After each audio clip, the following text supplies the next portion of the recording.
So it's been pretty cool to see, all the old photos of you and Puna, and I saw you guys signing posters together and all that. I mean, what's this fight week like for you? One of the most memorable so far? Yeah, definitely.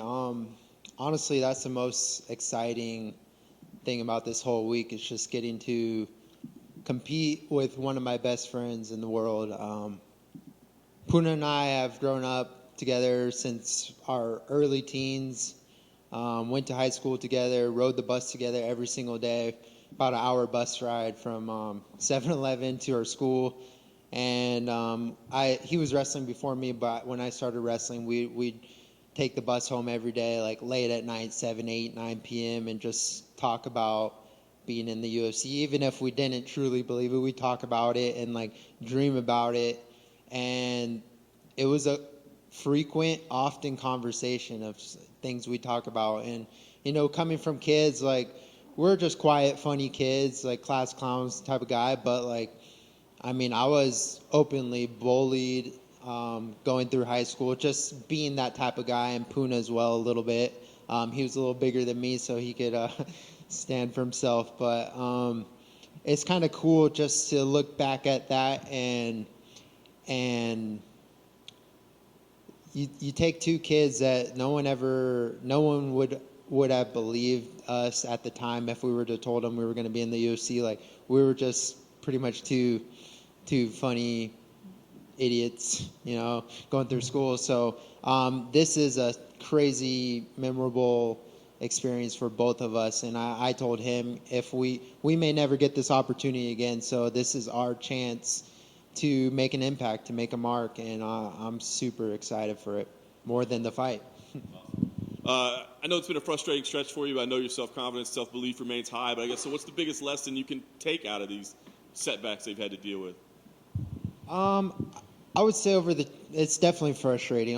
I haven't had a win in almost 2 years, and a guy that does everything in his power, everything in my training, all my preparations, what I put in my body, my sleep, the amount of money I invest into myself, in my training, in my coaches, and to not get a victory in however long it's been since March, 2021, it's frustrating.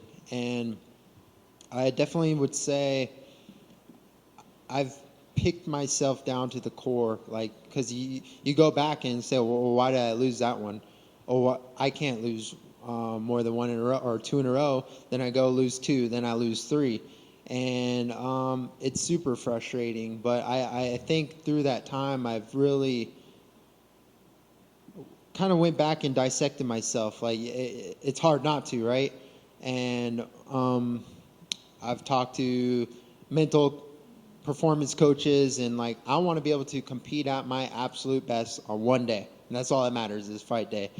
And so I've worked on those things. I've worked on establishing my values and understanding my values, and knowing that they change from day to day, understanding that certain anxieties that we deal with as human beings. Like, I'm a human being, aside from being a fighter, I'm still a human being, and I have feelings and emotions just like all of you. And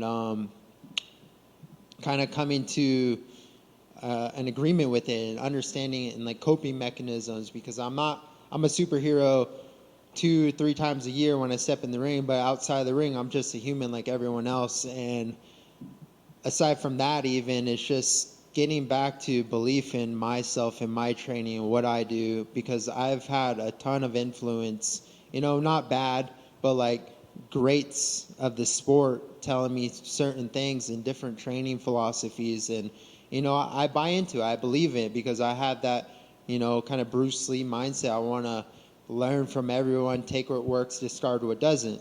But unfortunately, I had to try it out.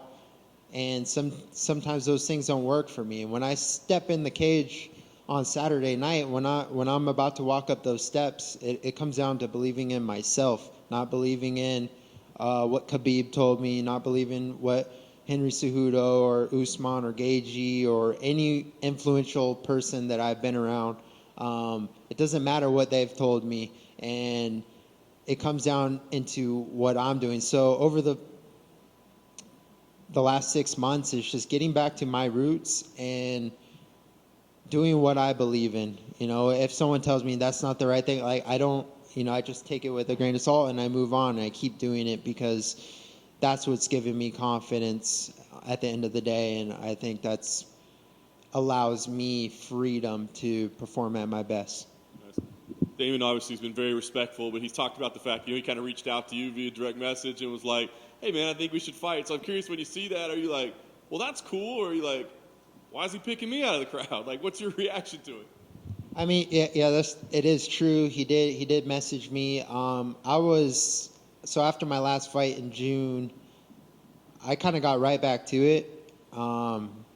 Because that was a 17-week training camp, and for it to just go to shit, it was frustrating. I wanted to just get a quick turnaround and not let my work go to waste, so I started training, and they were saying I was going to fight Shane Burgos at Madison Square Garden, so I was getting ready for that mentally, preparing myself. I went home. I went to Hawaii, reset myself, got grounded again, fed my soul a little bit, so that was good, but I was getting ready for November.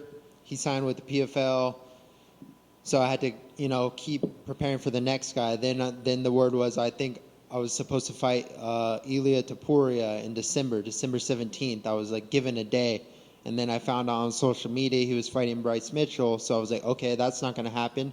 And then all these guys were getting tied up.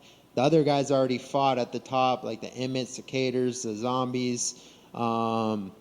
Giga and Sadiq were matched. And then it kind of made sense. I think there was Caceres who popped into the rankings. So I was thinking, well, that might be an option. And then there were some other guys I was looking at, like a Damon Jackson, a guy outside the ranking who's on a great winning streak. And I got called out on one of the I forget the guy, the Brazilian guy. He called me out. I thought, okay, maybe that fight might make sense. One of these guys is going to get a shot. I don't want to be the guy that will only fight the guy above me, because a lot of guys do that. I've fought a lot of guys above me, so I think anyone below me in the ranking definitely deserves a shot. But yeah, Damon DM'd me, and I was like, sure, bro. But I mean, I'm not the matchmaker, but yeah, I mean, I'm 100% down. And then it was every 3 days, he'd be like, hey, is the fight done yet? I'm like, dude, hit up Sean Shelby, hit up your manager, because on my end it's done, but there's nothing I could do about it. Eventually the fight came to fruition, so yeah, here we are, a couple days away. Love it. I know a lot of people are looking forward to this fight. I guess last thing for me, what does this fight, represent to you? What does a win represent to you here, man? I mean, is it something about proving doubters wrong, or maybe people that have hopped off the bandwagon, or is it something about yourself? I mean, what's most important to you here? I think most important for me is just to go out there and have fun. I really love this sport. I love what I do, and I've experienced burnout just through training every day. I've experienced, it sucks cutting weight all the time. So I've experienced that but I want to just go out and prove myself that I still have it. I'm still one of the best. I do feel written off by a lot of people, and that's fine. And I definitely want to go out there and prove something that I am one of the best in the world. Hey, Dan. With you and Puna on the same card, it's not only that, but you're fighting back-to-back. I mean, how cool is that? Oh, it's great. And at first, I was supposed to fight before him, before the Jeff Neal, and that fight fell out. I was going to go first, and I think he was super nervous about that. And now that he's fighting first, I think that, he likes to be that guy to go out and set the bar, and then I get to go out and cap it. But aside from results, we can't get too high or too low. So whatever happens on Saturday night, it stays there, and then I go straight into my fight. I will definitely be watching. I'm going to be nervous as hell, like I always am. But again, that just shows me I'm a human and gives me a quick little reminder that it's okay to have, I like having these feelings. I want to be able to feel that when I walk out. I've walked out into fights. When I fought Josh Emmett, I remember walking out and just being cold and numb and no feeling, no adrenaline, no emotion. And I don't like that, because that's a dead spirit, a dead soul, and I don't want to feel that. So getting in tune with my feelings and getting to watch one of my best friends fight is definitely going to bring that out right before the fight, and I think that's a good thing. And then after you, Sean goes, and then Jivit's also on the card, so Extreme Couture is going to war. I guess does that make it a little bit easier knowing that, like, you know, you're training with your teammates and you guys all have a goal together? Yeah, I think, I mean, our gym is one of the best in the world, and, you know, we want to, it's an individual sport, but it's nice when you see the Gym of the Year title and different outlets saying, oh, we nominate Gym of the Year Extreme Couture. Like, it's nice to see that. So, and also, it's nice that we're not alone. Like, I know that I have a brother, I know I have a friend, a training partner that's going through the same thing I'm going through right now. And it's nice to see. So I'm excited to share this experience with everyone. Finally, for me, you've shared a lot about your mindset and stuff, but, like, do you feel pressure coming into this fight with you having 3 losses and, like, you know, maybe fighting for a job, or is that something that you kind of block out? I don't block it out. I always feel some type of pressure, and it's mostly the pressure that I put on myself. I'm by nature I'm a perfectionist, so I do everything that I'm supposed to do that's right in my mind. I don't see this as like, oh, I have to win or I'm going to lose my job. What am I going to do? I've learned and I've realized, like, my identity does not end as a fighter. You know, my identity is not just Dan Ige, the fighter. I'm still Dan Ige, a human being.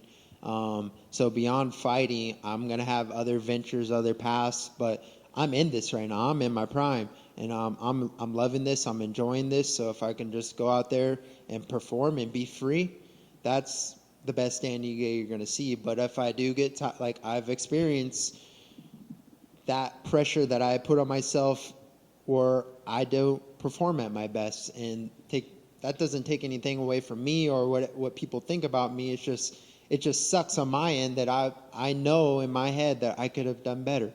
So I'm not thinking about the past. I'm not thinking about losses.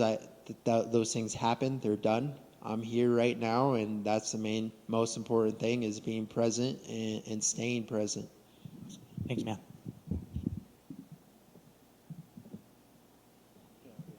Oh, I got one real quick. Yeah, Dan, how's the dad life treating you, brother? I see you rocking the New Balances. I've seen the kid on the skateboard. How's the dad life treating you? Dude, I mean, dad life's just been amazing.